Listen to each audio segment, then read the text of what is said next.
Buzz is going to talk about some of these flyers for Sugar Ray Leonard here on the board. Sugar Ray was at the top of his game from 1979 to 1982. He won multiple world titles and was named Boxer of the Decade for the 1980s. He achieved later comebacks such as defeating Marvin Hagler in 1987. In 1978, these are the flyers of Sugar Ray Leonard when he defeated Rocky Ramone, a welterweight bout that went to full 8 rounds. Leonard scored 2 knockdowns during the match. The fight was attended by 7,277 people at the Civic Center, the second largest crowd ever in history at that time. Bud was the events director and promoted the Sugar Ray Leonard fight. So at this time of the flyer, Sugar Ray would have been 22 years old on February 4th, 1978 in these flyers. Bud, take it away.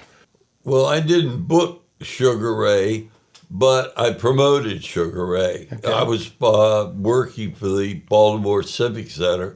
That's another story, that the Baltimore Civic Center, can we go back a little bit? Mm-hmm, yes. That's fine. The Baltimore Civic Center, back in the late 70s, was so bad, people, once the Cap Center opened in Largo, the bands wouldn't play the Baltimore Civic Center because it was such a pain in the ass, excuse me, and they couldn't get acts.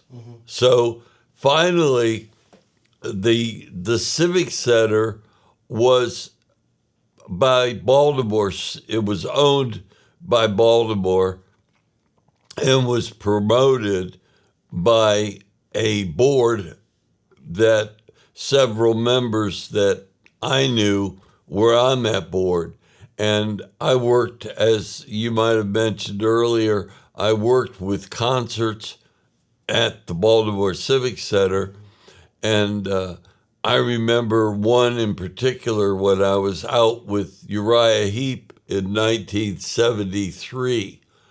With the Sugar Ray Leonard fight, I took Sugar Ray and his entourage around to the various schools to promote the fight, and we helped along the way to sell tickets. The problem was we had tickets to the 3rd floor balcony, and those seats, Lou Grasmick, who was on the board of directors, knew they would not sell. In other words, people wanted to be either down front or close to the ring. And so what he did is Lou went around corporately and got corporations to buy blocks of tickets on the top floor, which Lou knew would not sell. People wouldn't buy them. So he made arrangements for corporations to buy blocks of tickets. Then he went around and gave those tickets away to various entities that would normally not be able to afford tickets. So that's one of the reasons why so many people went to that fight, because the 3rd floor was filled with patrons that did not buy the tickets but really enjoyed the fight. And that they gave, as you said, the largest crowd ever for a sporting event at that time. In addition to that, we would get in a van and with Sugar Ray Leonard and Sugar Ray Leonard's entourage and go around to the schools and promote the upcoming fights to people and that could possibly buy tickets. And Lou Grasmick was on the board of directors. Great guy. He's passed away now, but very instrumental in the success of these fights with Sugar Ray. He was really talked about and got a lot of corporations to buy regular tickets to the fight for the floor and the lower area of the Civic Center, and we had a great time. And the manager of Sugar Ray Leonard was Angelo Dundee, and Angelo was Muhammad Ali's manager also. Wow. And he was a great guy.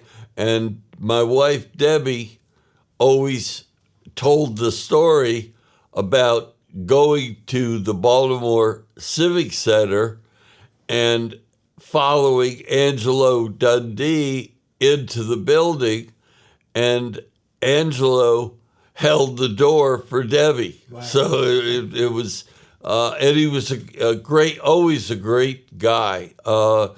You see stories about Angelo Dundee, and there was never anything I recall negative, and the fight game was always tough, but he sort of stood above it, and great guy. Nobody like that. Also, I've got a list of all of the media outlets that we used to promote this fight, and you'll see a lot of these names if you're old enough.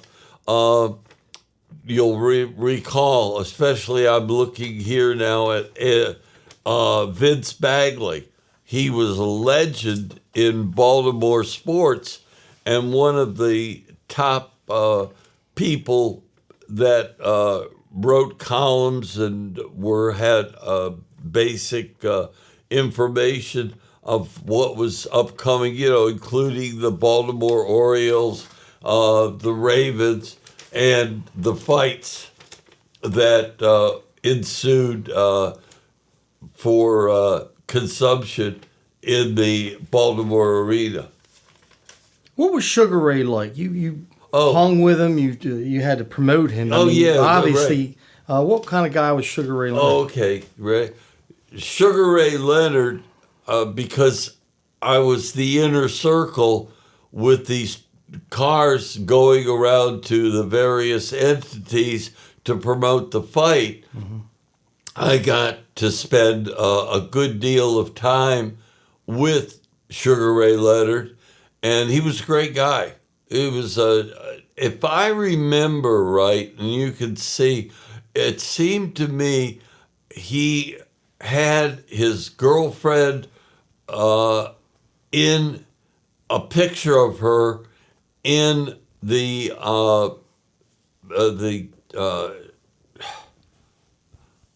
what is was it in his wallet or no in the sock. Okay. There was a sock in there, and he had a picture of what was his girlfriend. Gotcha. Uh-huh.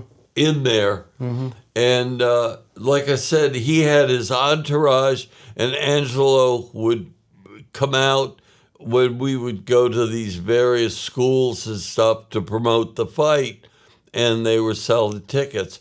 And, to be candid, I was the only white guy there, and I had a great time with Sugar Ray. And when they found out that I knew Barry Richards, and Barry was the boss with the hot sauce, and he was great too. And we all got along really well. And the fight, as you mentioned at the start, had almost 7,000 patrons. Yeah. And that's right before he really became famous. That was like a year before he really became famous. He was still. I mean, he was my favorite boxer ever. Yeah, Sugar Ray Leonard. and he was with the Olympics. He was so quick. Yeah. And that's where in fact, he decided, if I remember right, to turn pro after he found his girlfriend was pregnant. Huh. And I want to say the first fight was Louis the Vega, the Bull. Louis the Bull Vega. Yeah. Okay. Was the fight. And, but always a gentleman. And we always had a good time. I enjoyed every moment that I was around Angelo and Sugar Ray Leonard. Well, I thank you for giving us some insight on Sugar Ray Leonard, playing at the Civic Center. So I really appreciate it, Bud. Thank you.